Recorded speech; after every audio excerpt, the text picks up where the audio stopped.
Is this the best portable workbench available on the market today? We're going to be putting it through its paces, testing its versatility, durability and value for money. And once we've done that, we're going to be deciding whether it's going in the van, in the lockup, or straight in the skip. I'm Leo Rue. I'm Rod Burgundy. And this is the Centipede from Bora. We've had our Centipede for a little over a year now. I really like it. But Tom's a little more reserved, wouldn't you say? Maybe, but let's find out. I've completely turned the wrong way. Oh, no. Oh, God! Grenade! So, Bora have sent us a few more bits to play with. We've got a couple of Centipede frames. You okay? I told you not to drink this morning. We've got a couple more Centipedes. We've got some accessories, X-clamps for CLS. We've got these little friction clamps for holding down material while you're cutting. What you got there, Tom? Non-slip grippers. Sounds good.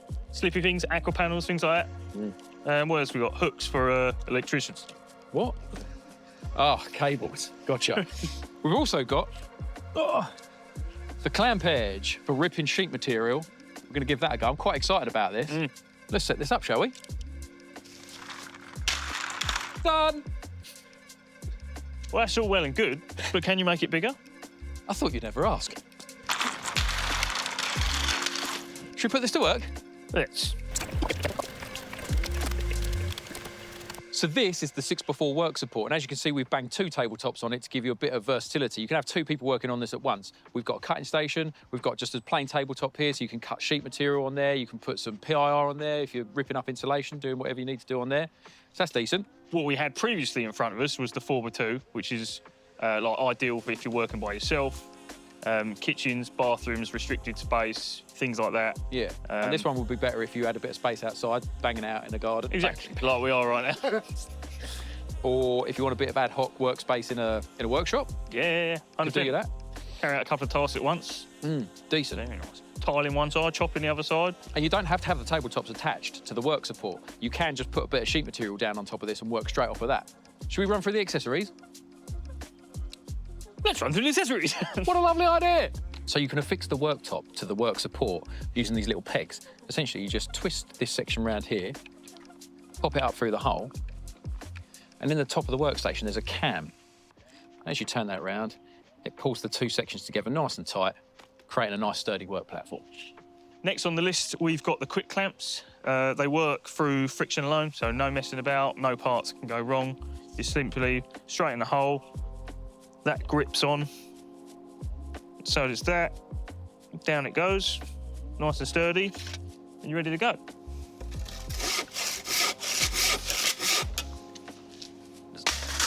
Or, alternative to these, if you want to use these again elsewhere, you've got lots of options here. We've got the X-clamps, which are designed to hold a piece of CLS. This isn't CLS, however, it still works because you can use it to butt up against it. See, normally if that was like an 89mm piece of CLS, that would fit down that gap there. But actually you've got pressure on it like you normally would anyway. This just keeps it stable. As you can see, no spinning and pivoting at the other end, you just got that, you get to push it in. So if you've got to run power out to your workstation, best practice is to unravel the entire thing so it doesn't overheat. However, that leaves you with a secondary problem, cable everywhere. Tom! That's no good. This little hook, you bang it up inside the work support.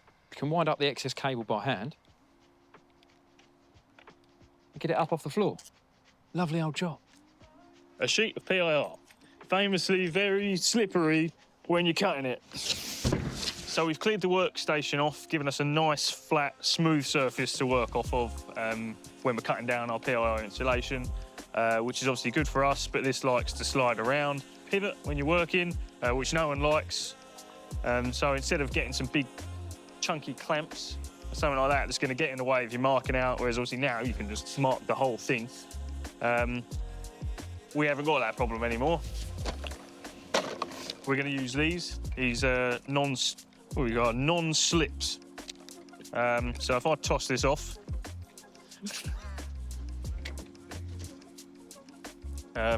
simply plop them in as we're going around.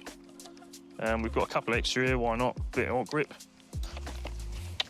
Now, as you see, I haven't particularly put them anywhere neat or tidy, but that doesn't really matter. Back on we go with our PIR. Get yourself marked out. Not going absolutely anywhere. So you can still get your rips, don't even have to hold it while you're marking. Just cut away. You can also just use the non-slips with the work support. So if you haven't got the worktop, you can just bang these straight into this to stop any sheet material sliding about, whether it be PIR or a bit of MDF. Nice and sturdy. This is the clamp head saw guide system. Clamp. But with this, you've got the advantage that you have a one-side clamping system. Whereas if we were using the clamps and the level, of course, you're running back and forth, marking this side, marking that side, going around there, clamping that side, clamping this side. From here, we can see everything from this side. We have one clamp at the end, and we put it on. So that's pretty good, wouldn't you say? I'd say so. I mean, not only can you use all these wonderful accessories that come with it, but bang the tabletop on it, bang a bit of ply on it, any bit of sheet material. Do with whatever you want with it. You could... Extracurricular activities. Oh, my God. Dungeons and Dragons? Camping? Wallpapering? What else? Want to keep your tools off the wet ground? Not an issue. That was weird. Bloody dancing? Cake stand at the local WI meeting? What else? Bar? What else? So, Leo, with the Centipede being so light and compact, is it able to take the amount of weight you'd expect to see on a construction site? Does it lose any strength? I'm glad you asked, Tom. I read that the 6x4 can take up to 2 tons. That's the same as an adult giraffe. Yes, it is, Tom. Yes, it is. Bring in the giraffe! What? No, we don't have a giraffe. Oh, what? Yeah, no, I'm sorry. I know you were excited about the giraffe, but we don't have one. But what we do have is Travis Perkins' Parkwood Maidstone, and Lee is going to load up the Centipede with a whole pallet of plasterboard. That's all well and good, but I think that's only 1,800 kilos. Oh, well, listen, that's all we got. Lee!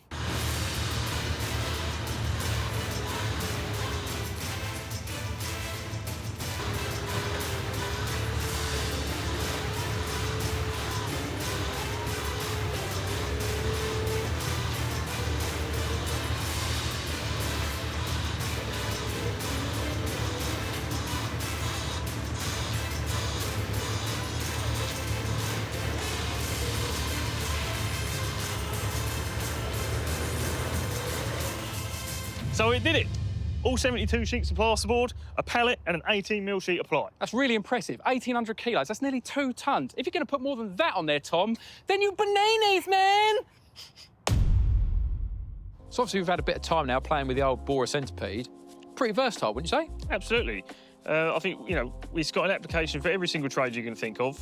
Got a whole host of accessories that we've managed to make use of without even thinking about it. Yeah. And you can get it in multiple different sizes, attach more than one tabletop to it. There's loads of bits you can do with it. Yeah. And even if you're a DIY, this is a handy bit of kit to have about, and it stores away really easily. It folds down nice and compact. You can bang it in the shed, in the garage, in the loft, wherever you need. Let's talk about its durability. We had plenty of chances to test that out today. We've been throwing it at each other, slamming the tabletop down, chucking it in a bloody ravine. It did go in the river. And also putting an abhorrent amount of weight on it from a forklift. So it's passed the flying colours. Seemed to perform pretty well, durability-wise. Yeah. There was a couple of, we had a couple of injuries, didn't we? Yeah, we did, but that was from misuse on our part. We did take it a bit far. That was human error. Okay, like, you know, Sorry, Bora. You're not doing that. You're not doing that on the site, and if you are, maybe you should take a look at yourself. Yeah. It's important to take care of your tools, and they'll take care of you. Absolutely. So it's about the mid-price point. It's not going to break the bank, but it's also, we ain't going to frown too much at it. Some of us tradesmen can be a little bit tight, me included. It is true. But for sort of 200 quid, $250, you can get yourself set up with a set of legs, a bag of accessories, and a tabletop, which ultimately is going to save you a lot of time in the long run. What's that? Like, that's under a day's money for most people now to sort you out for the next God knows how many years in the back of your van without having to think about it. Tom, you know how this goes. we've got to figure out where we're going to put the Bora Centipede. Is it going in the back of the van for everyday use? Is it going in the container for occasional use? Or is it going in the skip? For me, it's going in the container. Woo. I like it, I really do. But for me, it's not something I'd use every day. I'm a bit of a sucker for a trestle. I like a sawhorse. You do love a sawhorse. sawhorse. I do like those. I'm not saying it would completely replace it, but for my everyday use, that's what I'm going to keep. But definitely, if I want to set up a little tile cutting station, you know, little bits and bobs, I'll 100% use this table. What would you do with it, Leo? Thanks for asking, Tom. I'm torn between the van and the container, if I'm being honest. I think if we had the big version, it would go in the container because it's not every day that you're on a site where you've got enough space to set up the bigger of the stations and use it to its full capacity. However, for the little 4x2 version with a tabletop, that doesn't take up a lot of room in the van. It's not very heavy. It's not going to like do your fuel consumption or anything stupid like that.